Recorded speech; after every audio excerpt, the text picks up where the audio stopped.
de pé como estamos, abra as vossas Bíblias no livro do Êxodo.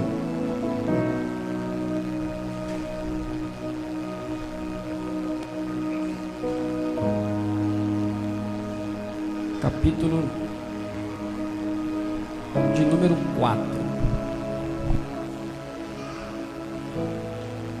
Eu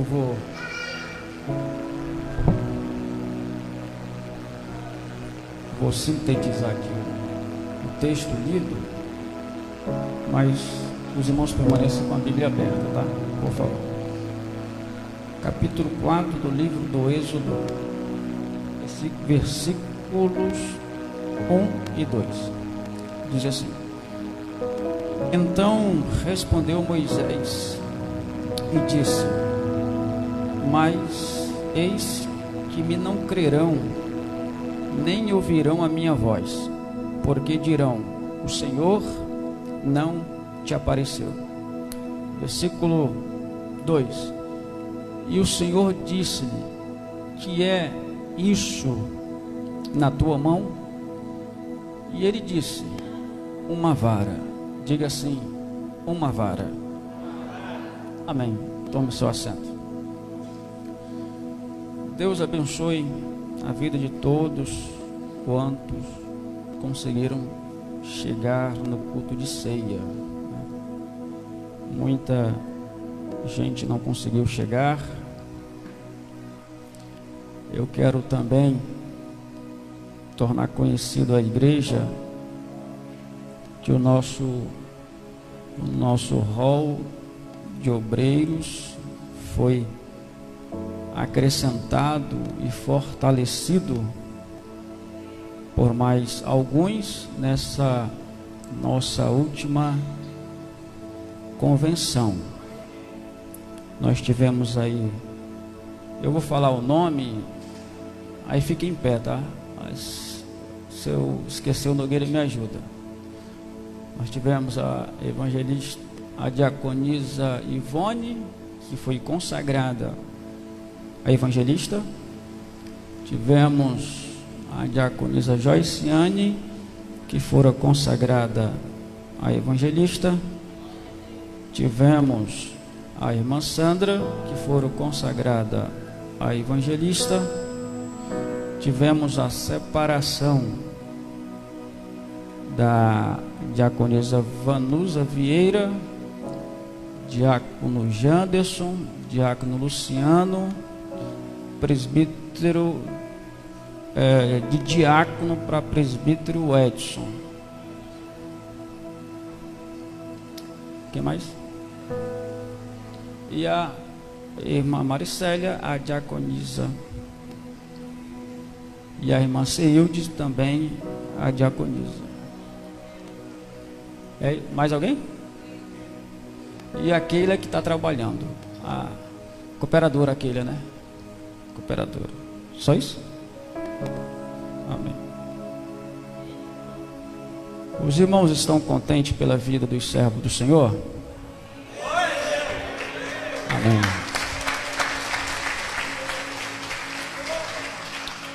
Deus abençoe. Então estes são os novos separados e consagrados da casa do Senhor, né? Deus abençoe pastor Nogueira, que gentilmente pediu aqui autorização para o Edson sentar aqui em cima, né? Com relação a essas coisas não precisa pedir não. O que vem de ti vem de Deus, tá bom? Fica tranquilo. Irmãos, eu quero compartilhar um texto com vocês. Gostaria que vocês ficassem com a Bíblia aberta. A pastora não pôde vir, que ela não está muito bem. Inclusive ontem estava no hospital, a missionária Eliette esteve acompanhando, e ela tem que estar num repouso absoluto, irmãos, absoluto mesmo, né? Fizemos 2 extravagâncias antes de saber uma alteraçãozinha que deu no exame. Fomos para Assis Brasil, fomos para a convenção em Rio Branco, coisa que ela não poderia ter feito. Então ela tem que ficar em repouso absoluto. Os irmãos, as irmãs, quando puderem, a visite lá, tá bom? Eu estou muito ausente, graças a Deus que minha sogra está aí. Devido ao curso, eu estou muito ausente em casa. Irmãos, o texto aqui que nós acabamos de ler, nós o conhecemos muito bem, sim ou não? Sim ou não? No capítulo 3 do Êxodo, nós vamos encontrar, ver Deus comissionando, Deus chamando Moisés para uma missão, a fim de realizar uma grande, né? A gente percebe-se no texto que de fato a proporção daquilo que Deus estava chamando Moisés era para algo grande. Quantos creem aqui que Deus tem uma obra grande na sua vida? E qual seria essa missão, essa obra? Ela está descrita no capítulo 3, do versículo 7 ao 10. A missão que Deus tinha para Moisés está nestes versículos. E perceba, eu não vou ler para ganhar tempo, os irmãos estão acompanhando com a Bíblia aberta. Perceba que Moisés, ele é incluso ou inserido naquilo que Deus está querendo fazer, naquilo que Deus está querendo realizar a favor do seu povo. Sim ou não? E o que me chama assim bastante atenção no texto, pastor Rony, que no versículo 16 a Bíblia diz que para poder saber ou tomar conhecimento do que estava acontecendo com seu povo, Deus não somente olhou do céu para a terra. Deus tem a capacidade de conhecer o que nós estamos passando, estando no céu, a partir do céu, aqui na terra. Sim ou não? Sim ou não? Sim. Só que o texto aqui, ele é específico em dizer que, para tomar partido, para tomar conhecimento do que Deus estava passando, do que o povo estava passando, a Bíblia diz no versículo 16 do capítulo 3, que Deus resolveu visitar e ver de perto o que o seu povo estava passando no Egito. Versículo 16: certamente vos tenho visitado e visto. Só visita quem está presente, ninguém visita ausente.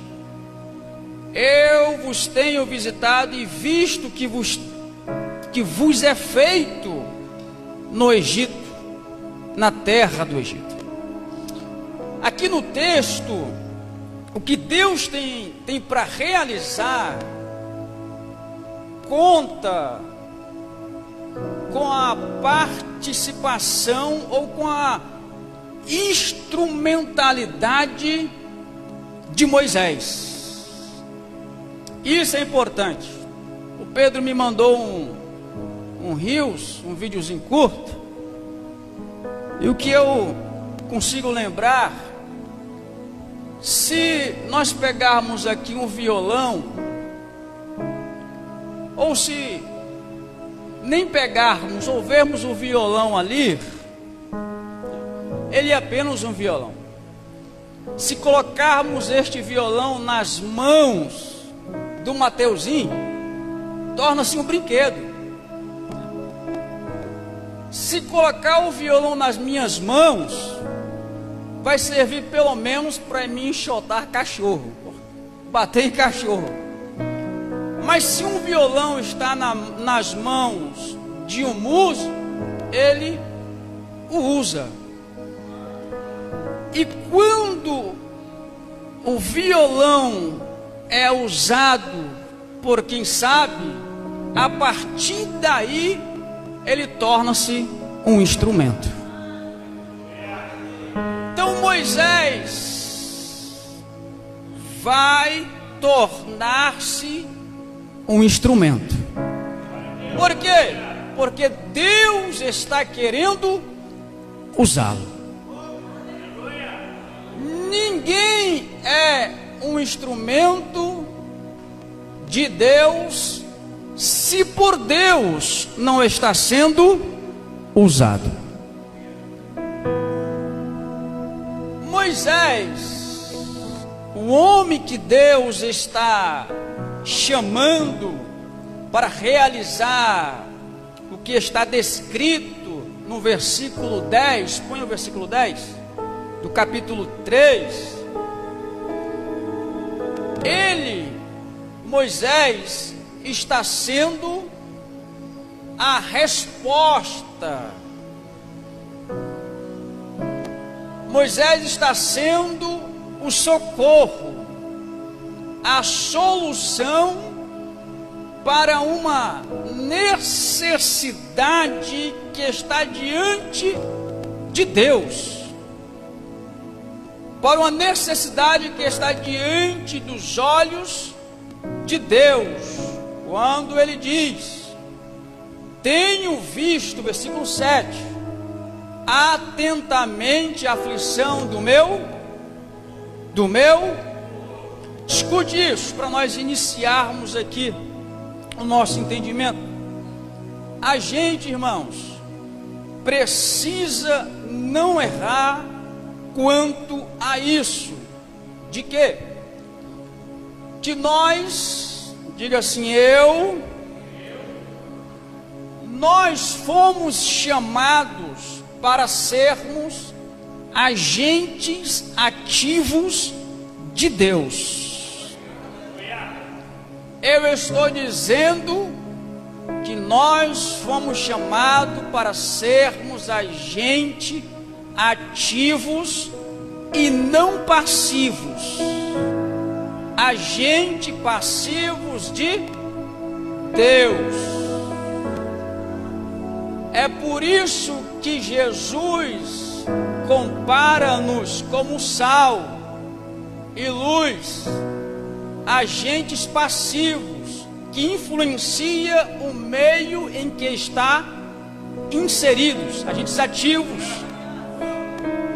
Isto aqui é visto no versículo 10, agente ativo, quando Deus diz: eu te enviarei a Faraó.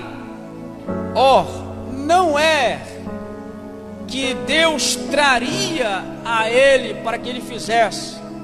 Deus o enviaria como um agente ativo para realizar a sua obra, ser um instrumento que Deus quer usar em tempos de aflição. Diga assim: Deus me chamou, me confiou para fazer parte da solução do problema e não para ser o problema.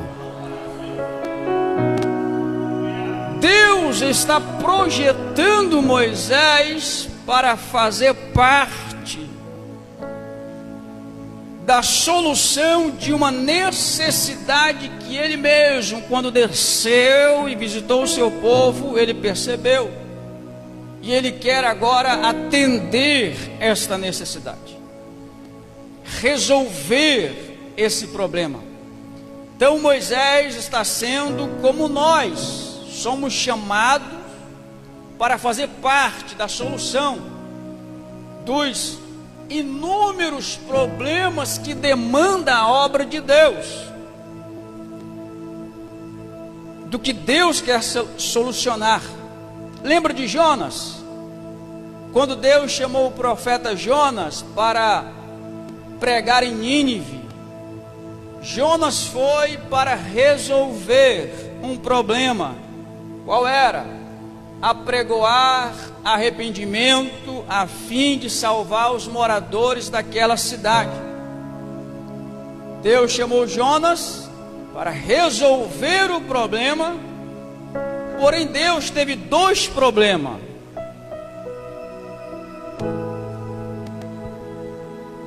E o segundo problema foi o fato de Jonas recusar o que Deus tinha para fazer. Ou seja, Deus não chamou-nos para ser problema, mas para resolver problemas. Não fomos chamados para ser, e sim para resolver.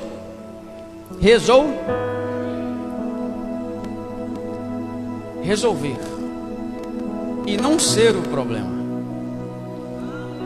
E percebe, irmãos, que Moisés, veja que Moisés, quando Deus apresenta a ele a missão, a obra que Deus queria fazer através dele, Moisés não se sente à altura, Moisés não se sente com a capacidade suficiente para receber tamanha carga sobre os seus ombros.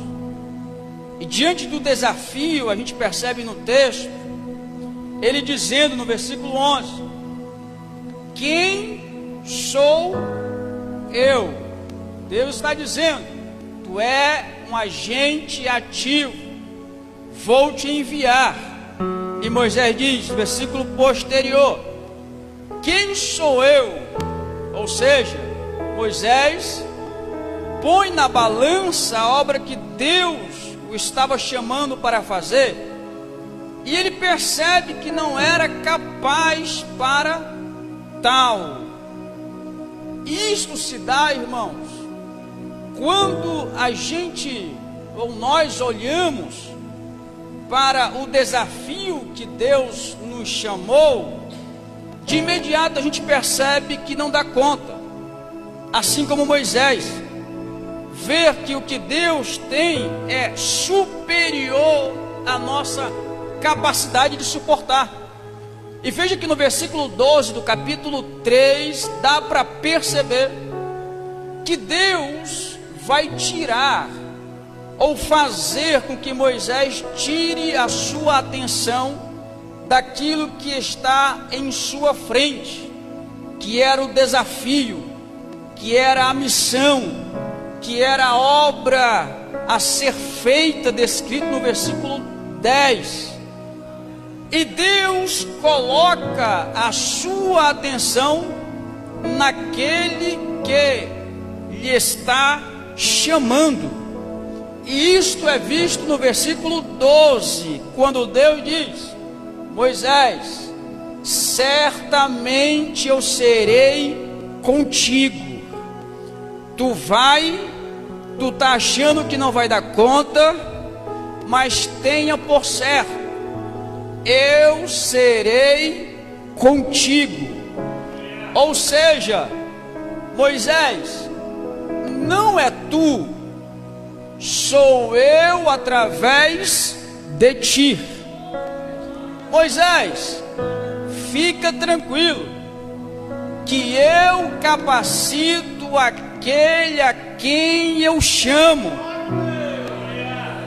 Irmãos, e Deus foi tão incisivo, categórico, definitivo, objetivo com essas palavras, que no restante do versículo 12 ele diz: Moisés, ouça isso, é tão verdade que eu sou contigo e que tu, através de mim, vai tirar o meu povo do Egito, que nesse mesmo lugar em que eu estou conversando contigo, onde Deus estava conversando com Moisés, capítulo 3, versículo 1 a 6, no monte Horebe, Deus estava dizendo: Moisés, nesse mesmo lugar que eu estou conversando contigo, no monte Horebe, onde te aparecia através da sarça que pegava fogo,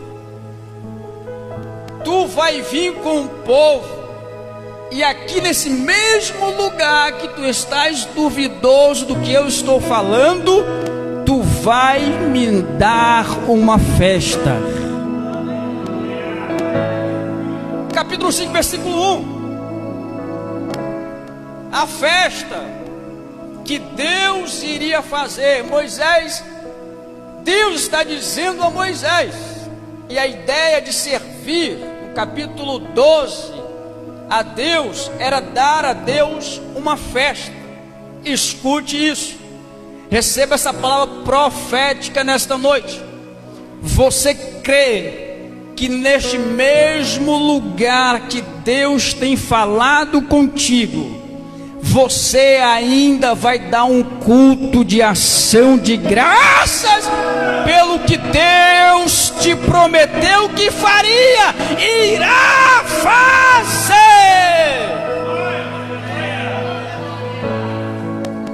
Você crê nisso, irmão? Moisés nem saiu de onde estava. Deus estava dizendo: tu vai voltar e dar um culto de ação de graça, Moisés. Vai dar.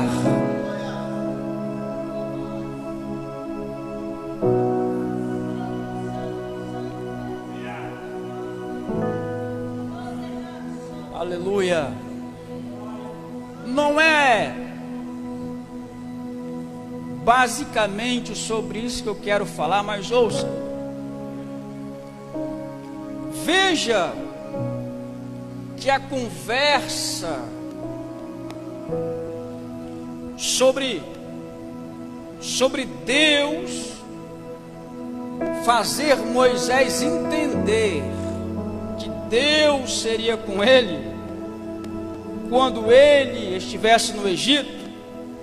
Essa conversa, irmãos, perdurou até o versículo 17 do capítulo 4.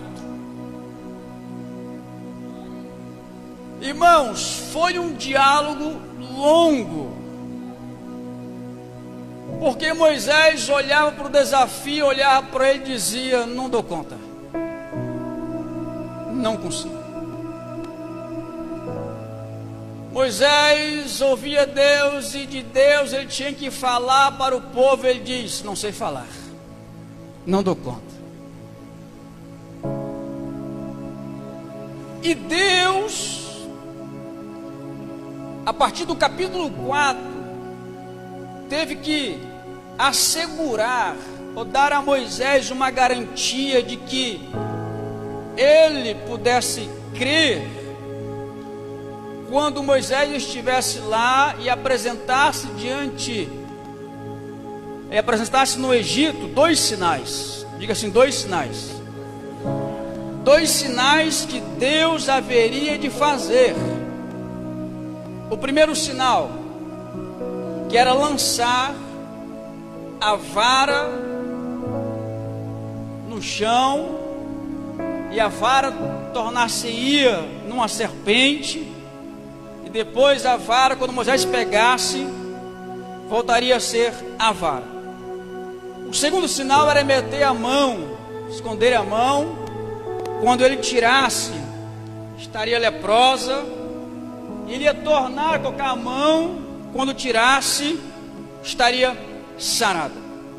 Então Deus assegurou Moisés de que ele estaria com Moisés no Egito, quando Moisés apresentasse esses dois sinais. Deus ia dizer assim: estou te dizendo, Moisés, que eu estou contigo. Calma o teu coração, nós estamos juntos nessa. Então essas eram as duas comprovações de Deus para Moisés. Agora observe isso. O versículo 17, ele revela algo poderoso. É sobre isso que eu quero falar um pouquinho, já termino. O versículo 17 vai nos revelar o poder, a onipotência de Deus. O versículo 17 diz: toma, pois, esta vara na tua vara esta com que farás escute isso. Era impossível, irmão Edson, manifestar os sinais se a vara não estivesse com ele. Para que os sinais no Egito fossem manifestos, era necessário que Moisés levasse consigo a vara. Os sinais estavam condicionados à vara que Moisés trazia na sua mão. Quando o texto diz assim, toma, não é uma opção.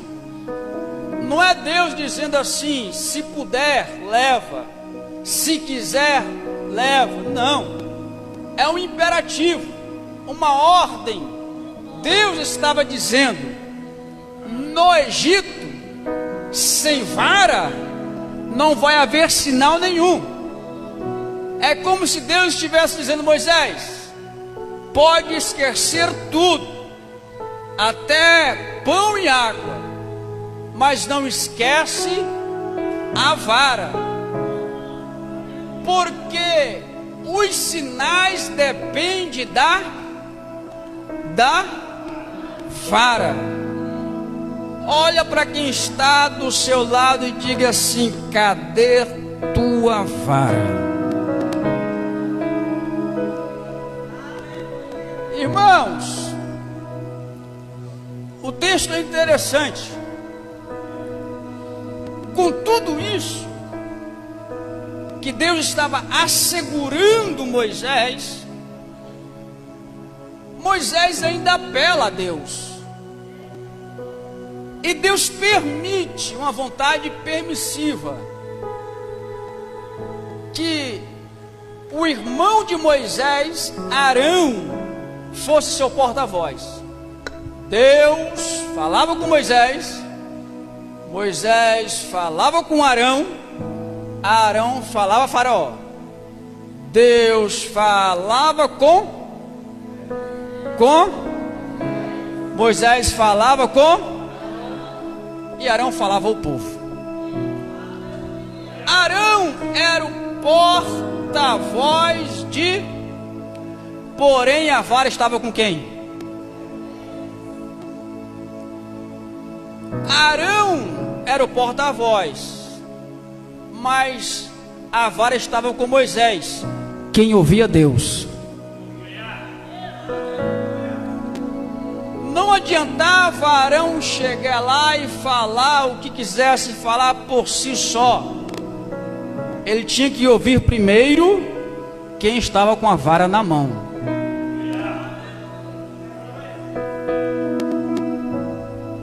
Ouça, então Deus está assegurando, Deus permite que Arão fosse o porta-voz. E no capítulo 4, versículo 16, até uma expressão muito forte, emblemática de Deus, quando fala que Arão seria a boca de Moisés e que Moisés seria para Arão por Deus.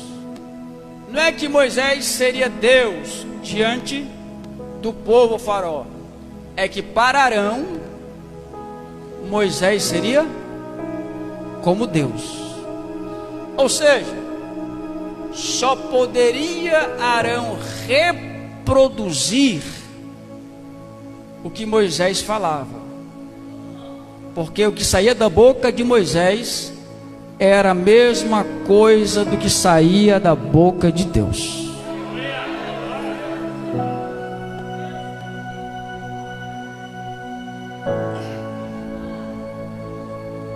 Os irmãos estão me entendendo?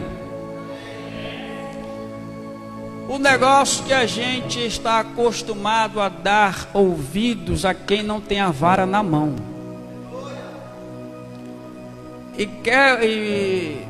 E acaba sendo prejudicado ou batendo com a cara na parede e não sabe por quê. Se existe alguém ou outro falando, só quem pode ser Arão, que é o que ouvia Moisés, o que estava com a vara na mão. Aí Deus, capítulo 4, versículo 2, nesse diálogo, nesta conversa, antes de realizar os sinais, Deus falou assim: e o Senhor disse-lhe: que é isso na tua mão? Dizendo a quem? Moisés. E ele disse: uma vara. Essa foi a pergunta que Deus fez quando Moisés, na dúvida, disse no versículo 1 do capítulo 4. Ele disse: Senhor, não vão crer em mim, não crerão, nem ouvirão a minha voz, porque dirão: o Senhor não te apareceu, vão dizer que eu estou mentindo. E no capítulo 3, versículo 18, Deus tinha acabado de dizer a ele, 18 do capítulo 3, e ouvirão a tua voz.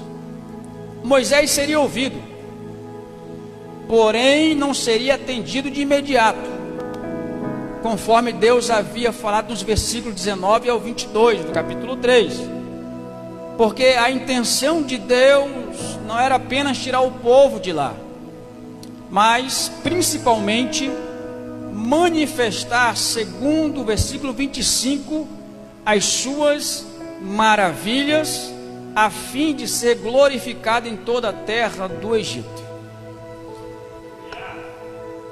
Quero chamar, já para encerrar, a nossa atenção,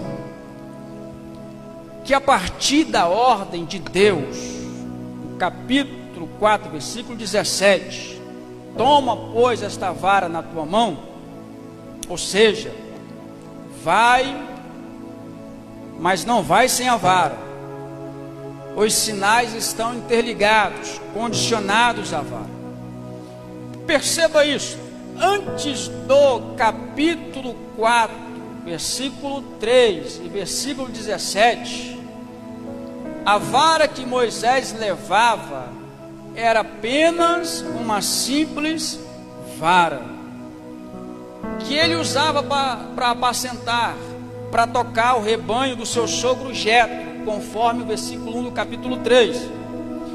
Mas a partir dos versículos 3 e 17 do capítulo 4, ouça isso, a vara de Moisés usar para tocar o rebanho de seu sogro se tornou, por causa dos sinais que a partir dela seria feito, a vara de Deus.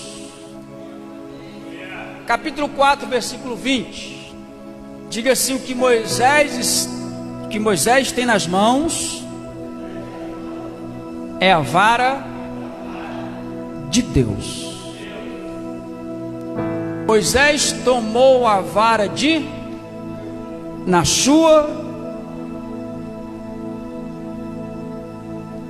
A vara, Clécio, é o que Deus vai usar. Parece algo simples, sim ou não?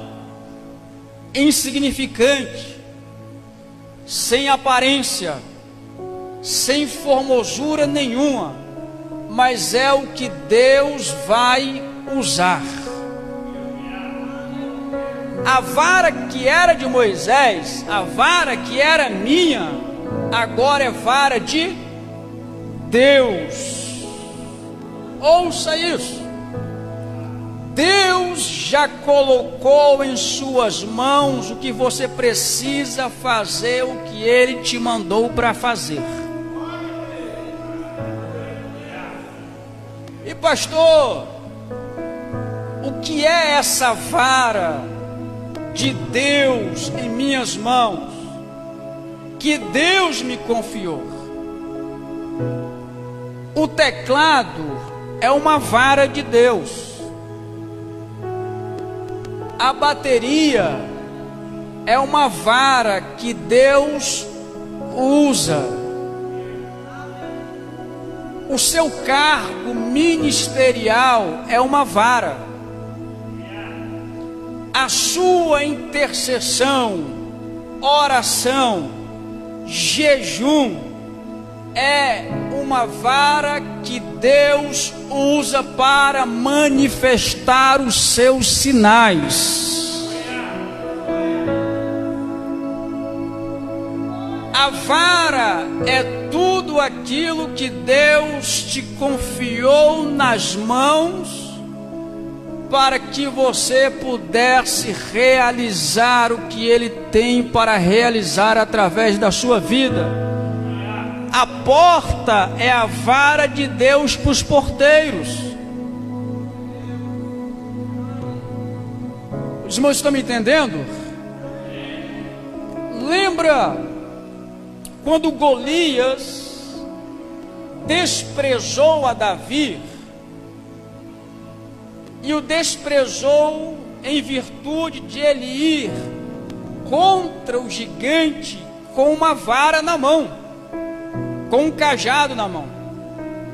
Cajado este que Golias chamou de um pedaço de tu vem a mim com pau nas mãos. Eu sou porventura algum cachorro, Davi? Golias o despreza quando vê Davi indo em sua direção com um pedaço de pau. Só que não era um pedaço de pau. Davi, naquele momento, irmãos, podia ter parado naquela hora do desprezo e ter falado: Senhor, eu não vou mais, porque Golias duvidou da vara, do cajado que está na minha mão. Mas quanto mais Golias falava, mais Davi ia em sua direção. O texto disse: apressou-se Davi. Sabe por que Davi não para apesar do desprezo e afronta de Golias? Porque podem, irmãos, achar o que quiserem do que Deus colocou nas minhas mãos. Quem não pode duvidar do que Deus me entregou sou eu. Alguém pode estar vendo e dizendo: é um pedaço de pau, mas eu tenho a certeza do que tem em minhas mãos é uma vara de Deus. É algo que Deus me confiou. Aleluia. A gente precisa deixar de ser besta. Quanto tempo mais nós vamos ficar baseando a nossa vida, retendo a nossa chamada pela opinião do que os outros estão dizendo? Porque quem não foi confiado vara de Deus quer desprezar a vara de quem Deus confiou. Deus está dizendo esta noite, meus irmãos, você precisa acreditar no que eu te dei. Você precisa fazer uso do que eu coloquei nas suas mãos. Deixa falar o que quiserem, e quanto mais falem, quanto mais te desprezem, te afrontem por causa da vara, você vai vencendo em nome daquele que te confiou.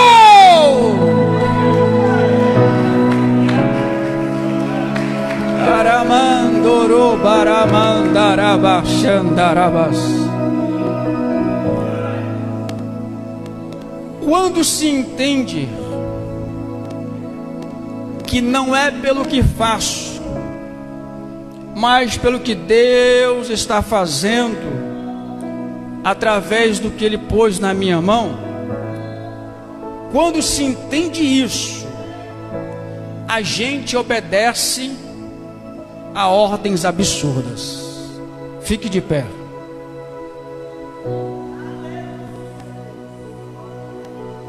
Quem vai contra um gigante com um pedaço de pau? Ordem absurda ou não?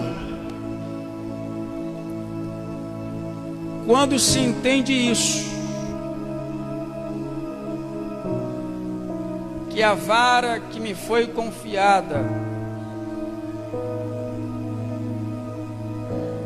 é o que Deus entregou nas minhas mãos, a gente obedece a ordens absurdas.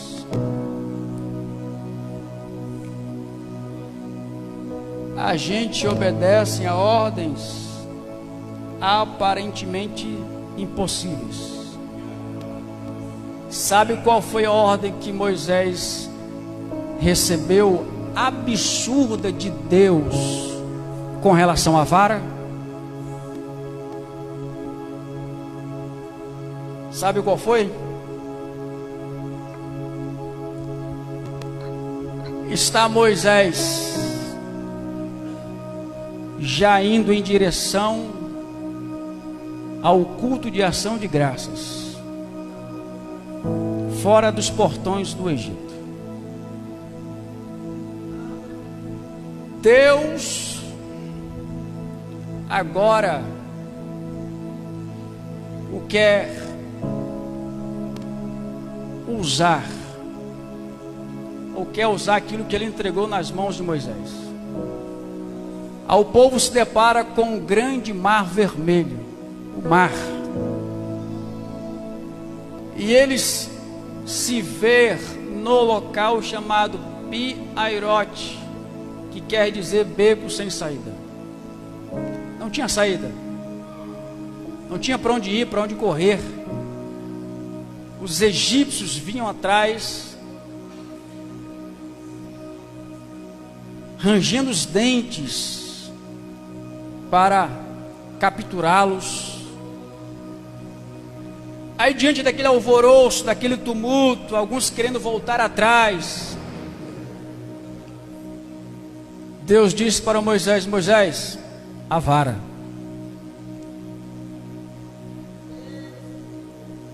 É pequeno para o tamanho do desafio, mas Deus está dizendo para Moisés: Moisés, a vara.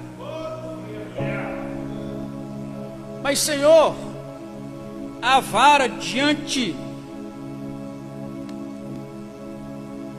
disso, ordem absurda.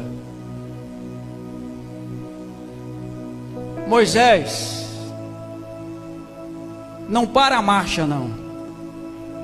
Dize aos filhos de Israel que quando eu começo uma obra, eu concluo. E para mim concluir a obra, diga para eles que marchem. Mas Senhor, marchar, vão morrer afogados, não tem para onde ir. Moisés, a vara, usa a vara. Levanta, Moisés, a tua mão, e com a vara fende as águas.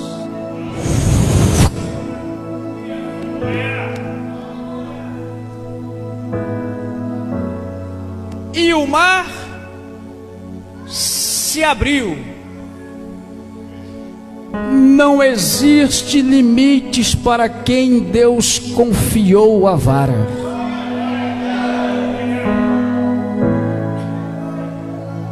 Oh, segure esta vara na sua mão, irmãos.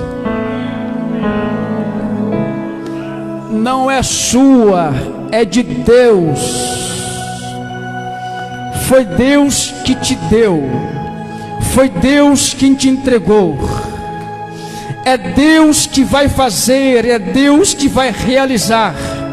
Não importa o quanto difícil pareça estar, não importa a proporção do desafio que vai surgir ou que você está vivendo, permaneça com a vara de Deus, pois quando Deus resolver manifestar os sinais, você vai entender. Oh, aleluia!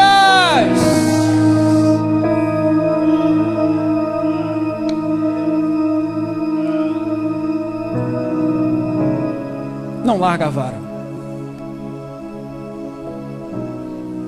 Não larga a vara. É o que Deus te confiou. Tem alguém em nosso meio que quer reconciliar, que largou a vara faz tempo, quer entregar a sua vida, renovar a sua aliança? Deus abençoe. Domingo,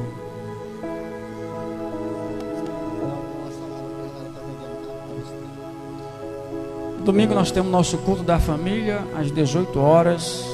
Se Deus permitir, eu estarei aqui. Deus abençoe a vida dos irmãos. No término do culto, a mocidade está vendendo uma salada de fruta. Sábado tem culto em nossas congregações. Que a graça do nosso Senhor e Salvador Jesus Cristo, e o amor de Deus nosso Pai, e a comunhão do Espírito Santo, seja na vida de todos aqueles que pode o sangue dar na canela, mas não larga a vara.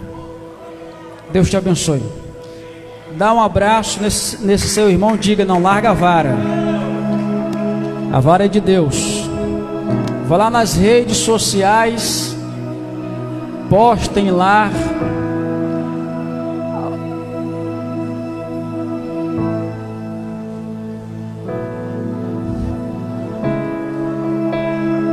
Postem lá e marque a igreja, me marque lá, poste a seguinte frase: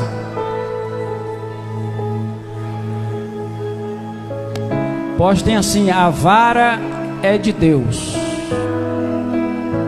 A vara é de Deus. Ou o que vocês acharem melhor. Só me marque a igreja. Poste a frase e escola de líderes. Deus abençoe os que estiveram conosco, acompanhando através da live. Não larga a vara, porque você ainda vai ver manifestações do milagre de Deus.